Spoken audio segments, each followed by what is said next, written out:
Ձեր կարծիքով ինչու է Փաշինյանը ընտրություններից 2 ամիս առաջ հանդիպում խնդրել Պուտինի հետ։ Գիտի, որ մեր հասարակության մեծ մասը գիտակցող մարդիկ են։ Զգում են, որ եթե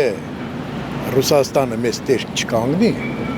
Թուրքիան եւ Ադրբեջանը մեզ ուղղակի կպատառոտեն, կոչնչացնեն։ Իսկ դուք ինչ սպասելիք ունեք Նիկոլ Փաշինյանի ու Պուտինի հանդիպումից։ Պուտինը խելացի մարդ է, շատ լավ հասկանում է, որ եկել է իր վարկանիշը բարձրացնելու համար ու ոչ մի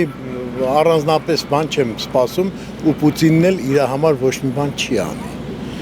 Չի անի, որովհետև ինքը հակառուսական քաղաքականություն է վարում շատ ակնհայտ ձևով։ Այսինքն ինքը տրամադրված է մեր ազգին ոչնչացնելու, որովհետև հակահայ հակառուսական քաղաքականություն նշանակում է մենք զրկվում ենք մեր միակ հովանավորներից, պաշտպաններից, ուզում եմ սահմանի վրայից ռուսական զինվորներին հանել, որոնք 100 տարի արդեն, 70 տարի խորհրդային միության ժամանակ եւ 30 տարի խորհրդային տարիներից հետո պաշտպանում են մեր սահմանները։ Ուզում է հանել, ինչի համար, որովհետեւ թուրքերը կան ինչ է նշանակում։ Այսինքն Հայաստանը ուզում է տալ Թուրքիային, Ադրբեջանին։ Դուք այդպես եք գտնում։ Իսկ եթե Փաշինյանի ասած խաղաղությունն է, ինչ կարիք կա ռուսական զորքերի։ Խաղաղությունը դա իր հերթական մուտիլովկին է։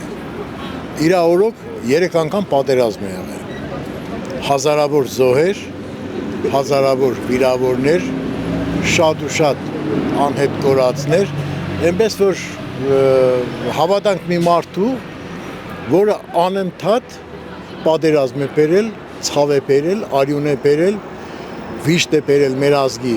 գլխին, հիմա նորից հավատանք։ Այն մարդիկ, ովքեր կհավատան, ես ուղղակի խղճում եմ այդ մարդիկ, այդ մարդիկ անմեղսունակ են, պարզապես անմեղսունակ մարդիկ են։ Նա խաղաղություն չի բերի, նա ինքը նորից պատերազմ կբերի։ Փոխում է սահմանադրությունը, ինչի համար, որովհետեւ դարձնի